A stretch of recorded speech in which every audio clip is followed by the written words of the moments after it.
കേരളത്തിൽ വന്ന ലഹരി മാഫിയയ്ക്ക് സ്വയം കഴിയുമെന്ന് കേരളത്തിൽ വന്ന ലഹരി മാഫിയയ്ക്ക് സ്വയം പ്രവർത്തിക്കാൻ സാധ്യമല്ല എന്നുള്ള കാര്യം എല്ലാവർക്കും അറിയുന്നതാണ്. മലയാളികളായിട്ടുള്ള നമ്മുടെ തദ്ദേശവാസികളായിട്ടുള്ള കേരളത്തിൻ്റെ പല ഭാഗത്തും ഇത് ഏറ്റവും ആകർഷകമായ വ്യവസായമാണെന്ന് കണ്ടെത്തിക്കൊണ്ട് അത്തരം ക്രിമിനലുകൾ ലഹരി ശൃംഖലയിലെ പല മാന്യന്മാരും ഈ കണ്ണിയോടൊപ്പം ചേർന്നു എന്നുള്ളതും ദുഃഖകരമായ ഒരു കാര്യമാണ്. പോലീസ് അവരുടെ ഓരോരുത്തരുടെയും പിന്നിലുണ്ട് എന്ന് ഞാൻ അവരെ ഓർമ്മിപ്പിക്കാൻ ആഗ്രഹിക്കുകയാണ്. തുഫാൻ ആഞ്ഞടിച്ചപ്പോൾ 5260 കേസുകളിലായി 5634 അറസ്റ്റ് ഇന്ന് 12 മണി വരെ നടന്നിട്ടുണ്ട് എന്ന് ഞാൻ അറിയിക്കുകയാണ്. ഇതൊരു ചരിത്രമാണ്. ഒരുപക്ഷെ ഇന്ത്യയിൽ മറ്റൊരു സംസ്ഥാനത്തും ഇതുപോലെയുള്ള ഈ മയക്കുമരുന്നിനെതിരെയുള്ള ഇത്രയും വലിയൊരു പോരാട്ടം നടന്നിട്ടില്ല.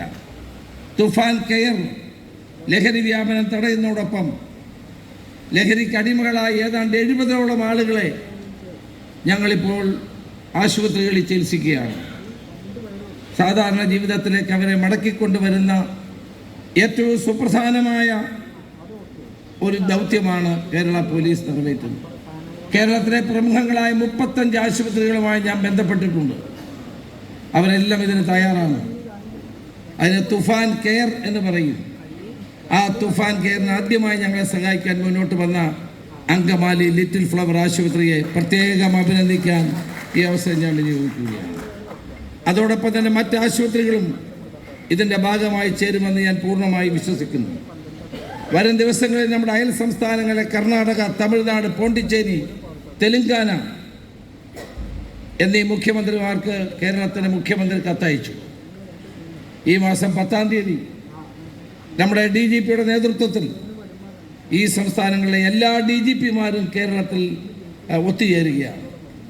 ഈ എല്ലാ DGPമാരും കർണാടകത്തിൻ്റെയും തമിഴ്നാടിൻ്റെയും പുതുശ്ശേരിയുടെയും തെലുങ്കാനയുടെയും DGPമാർ ഒരുമിച്ച് സമ്മേളിച്ച് കേരളത്തിൻ്റെ 4 അതിരുകളിലേക്ക് ഈ മയക്കുമരുന്ന് കൊണ്ടുവരുന്ന ആളുകളെ തടയാനുള്ള ഒരു വിപുലമായ പദ്ധതി നമ്മൾ തയ്യാറാക്കാൻ പോവുകയാണ്. അതോടൊപ്പം തന്നെ പരസ്പരമുള്ള ഇൻ്റലിജൻസ് ഷെയറിംഗ് ഈ കാര്യത്തിൽ വളരെ ഗുണം ചെയ്യുമെന്നാണ് ഞങ്ങളുടെ കണ്ടെത്തൽ. അതിനു വേണ്ടിയിട്ടുള്ള കഴിഞ്ഞ ദിവസമാണ് കേരളത്തിൽ പ്രവർത്തിക്കുന്ന കേന്ദ്ര ഏജൻസികൾ എല്ലാവരെയും, മറൈൻ പോലീസ്, അതോടൊപ്പം തന്നെ ഇൻ്റലിജൻസ്, കസ്റ്റംസ്, CRPF ഉൾപ്പെടെയുള്ള ആൻറ്റി നർക്കോട്ടിക് ബ്യൂറോ ഉൾപ്പെടെയുള്ള എല്ലാ ഉദ്യോഗസ്ഥന്മാരുടെ യോഗം പോലീസ് ഹെഡ്ക്വാർട്ടേഴ്സിൽ വിളിച്ചു. ഞാനും പങ്കെടുത്തതാണ്. അവരുടെ എല്ലാ സഹായം നമുക്കിതിൽ ലഭിക്കുകയാണ്. പെരുമ്പാവൂർ ലഹരി ക്യാപിറ്റൽ എന്ന കുപ്രസിദ്ധി മാറണം. ഞാൻ നേരത്തെ പറഞ്ഞ പോലെ ചരിത്രത്തിൽ അടയാളപ്പെടുത്തിയിട്ടുള്ള പവിത്രവും മനോഹരവുമായ സ്ഥലമാണിവിടെ. തന്നെയുമല്ല, ബുദ്ധിശാലികളായ ജനങ്ങൾ താമസിക്കുന്ന ഒരു നാടാണ് പെരുമ്പാവൂർ. പെരുമ്പാവൂരിൽ ലഹരി ഉപയോഗിക്കുന്നതിൽ കൂടുതൽ ഒരുപക്ഷെ അതിഥി തൊഴിലാളികളാകാം. പക്ഷേ വ്യാപനം നടത്തുന്നവർ മാത്രമല്ല, മലയാളികളുമുണ്ട്. തൊഴിലാളികളെ മറയാക്കി പ്രവർത്തിക്കുന്ന ആളുകളും ഉണ്ട് എന്നുള്ള സത്യം നമ്മൾ കാണാതെ കടന്നു പോകുന്നു. അവരെ മാത്രം കുറ്റപ്പെടുത്തിയിട്ട് കാര്യമില്ല. അവരെ ഇതിന് ഉപയോഗിക്കുന്ന ആളുകൾ വലിയ ബുദ്ധിശാലികളായ ആളുകളാണ്.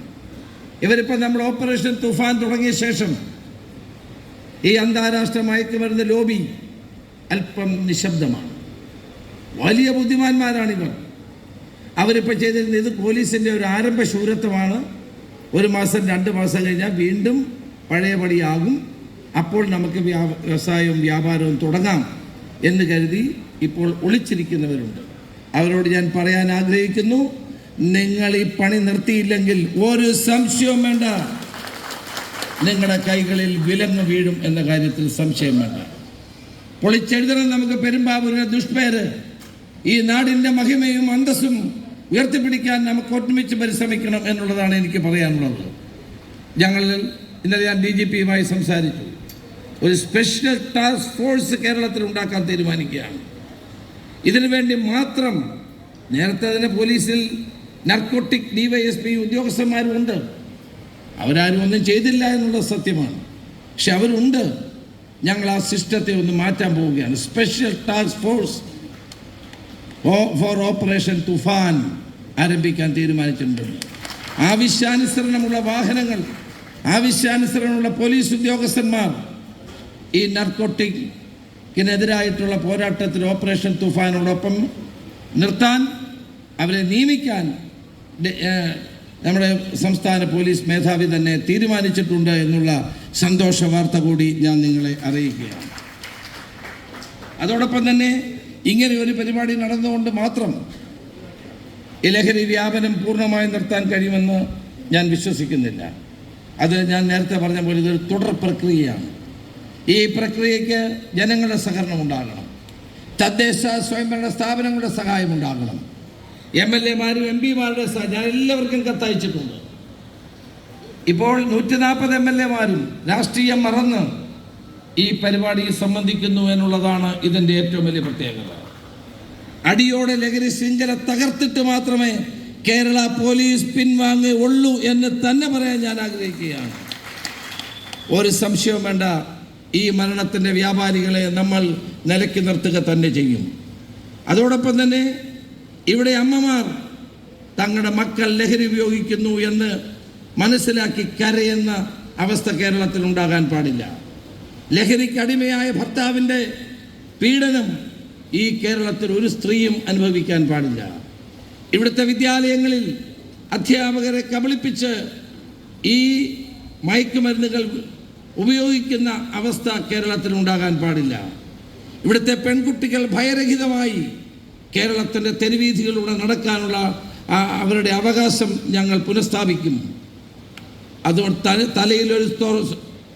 തലയിലൊരു സ്വർണ്ണക്കുടവുമായി ഏതൊരു അമ്മയ്ക്കും ഏതൊരു സഹോദരിക്കും നിർഭയമായി കേരളത്തിൻ്റെ തെരുവീഥികളിലൂടെ സഞ്ചരിക്കാൻ കഴിയുന്ന അവസ്ഥ ഞങ്ങൾ ഉണ്ടാക്കും.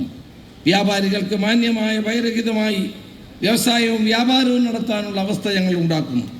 ഇവിടെ വികസനം വരണം, വ്യവസായങ്ങൾ വളരണം, ടൂറിസം അഭിവൃദ്ധി പ്രാപിക്കണം. ഇതിനൊക്കെ ആവശ്യം ലഹരിയുടെ വേരറക്കുക എന്നുള്ളത് തന്നെയാണ്. പെരുമ്പാവൂരിൽ പോലീസിൻ്റെ ശ്രദ്ധയുണ്ട്. കൂടുതൽ പോലീസ് ഉദ്യോഗസ്ഥന്മാരെ വേണമെന്ന് MLA-യും മുനിസിപ്പൽ ചെയർമാനും പറഞ്ഞു. ഇവിടെ കൂടുതൽ പോലീസ് ഉദ്യോഗസ്ഥന്മാരെ പെരുമ്പാവൂർ പോലീസ് സ്റ്റേഷനിൽ നിയമിക്കാൻ കാര്യം DGP ഇവിടെ പറയും. വ്യാപാരം നടത്തുന്നവർക്ക് ജീവിതം നഷ്ടപ്പെടും എന്നോർക്കണം. നിങ്ങൾക്കുള്ള ശിക്ഷ നരകത്തിൽ മരണത്തിന് ശേഷമായിരിക്കില്ല, ഇവിടെ തന്നെ ജീവിച്ചിരിക്കുമ്പോൾ തന്നെ നിങ്ങൾക്കതുണ്ടാകുമെന്ന് പറയാൻ ഞാൻ ആഗ്രഹിക്കുന്നു. ഇവിടുത്തെ ലഹരി വിപണനത്തിൻ്റെ ശൃംഖല മുഴുവൻ കേരള പോലീസിൻ്റെ കയ്യിൽ അതിൻ്റെ മുഴുവൻ റെക്കോർഡുണ്ട്. സ്പെഷ്യൽ ബ്രാഞ്ച് എല്ലാ വിവരങ്ങളും ശേഖരിച്ചിട്ടുണ്ട്.